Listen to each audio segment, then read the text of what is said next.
আবার হেলমেট মাছ বিক্রি করে যাবো, পাড়ায় পাড়ায় হেলমেট পরে যাবো? তুমি সেটা দেখেছো কোনোদিন? কিসের দেবো? আরে মাছ বিক্রি করতে না তাহলে কি আমরা অপরাধী?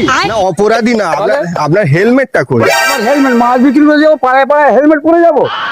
হ্যাঁ, এখন তো হেলমেটটা লাগবে, এখন নতুন আইন। উল্টো পাল্টা কথা বলো না। এই আমাদের এখানে আবার হেলমেট ওখানে আপনি, আচ্ছা ওটা ঠিক আছে, আপনি ওখানে প্রস্তাব করলেন, ওখানে তো প্রস্তাব করা নিষেধ। পেচ্ছাপ করা নিষেধ আছে, কোথায় কোথায় লাগানো আছে বোর্ড পেচ্ছাপ করা নিষেধ? সেই তো 30 মানে কি? 30 মানে কি? মানে 30 কিলোমিটার ভিতরে প্রস্তাব করা নিষেধ। তাহলে কি বলি ধর বলো দিদি? আরে হেলমেটটা দিন, হেলমেটটা আপনার নেই যখন ফাইনটা করে দিন। ভাই করতে হবে, ভালো কাজ করতে এখন যারা হেড হেডে যাবে তাদেরও হেলমেট পরতে হবে, হেড হেডে গেলেও হেলমেট পরতে হবে।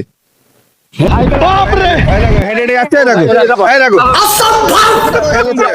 আচ্ছা আমি বলি তাহলে কিছু দিয়ে যান। अरे बाप रे, ये तो धोती खोल रहा है। স্পট ফাইন দিয়ে দিন। স্পট ফাইভ ফাইভ কিছু ব্যাপার আছে? আর কত টাকার মাছ বিক্রি করেছেন আজকে? তোমার বলবো কেন? সেই বুঝে একটা স্পট ফাইন নেবো। কেন তোমাকে বলবো? সেই বুঝে একটা স্পট ফাইন নেবো। আপনার নামটা কি? আপনার নামটা কি বলুন? 500 টাকা। 500 টাকা ভাই খাটতে হয় না? তুমি খেটে দেখেছো কোনোদিন? তুমি খেটে দেখেছো কোনোদিন? আপনার সমস্যার জন্য আপনার ফাইন। কোথায় বাড়ি তোর? আপনি যাবেন? নিয়ে যাবেন আপনি? তুই আমার বাড়ি চল দেখি, চল দেখি, চল পঞ্চায়েতের চত দেখি, চল। আমরা কি খারাপ কথা বলি? আপনার সাইকেলে গ্রিস কম আছে, আপনার সাইকেলে গ্রিস কম আছে, টায়ারে গার্ড নেই। না না না, কেন বাড়িতে কি জানি মানে ভালো লাগে না, একে গরমেতে মাথা আচ্ছা খারাপ কি হয়ে বলি, যাচ্ছে। কি বলি, শোনো শোনো বলি আমরা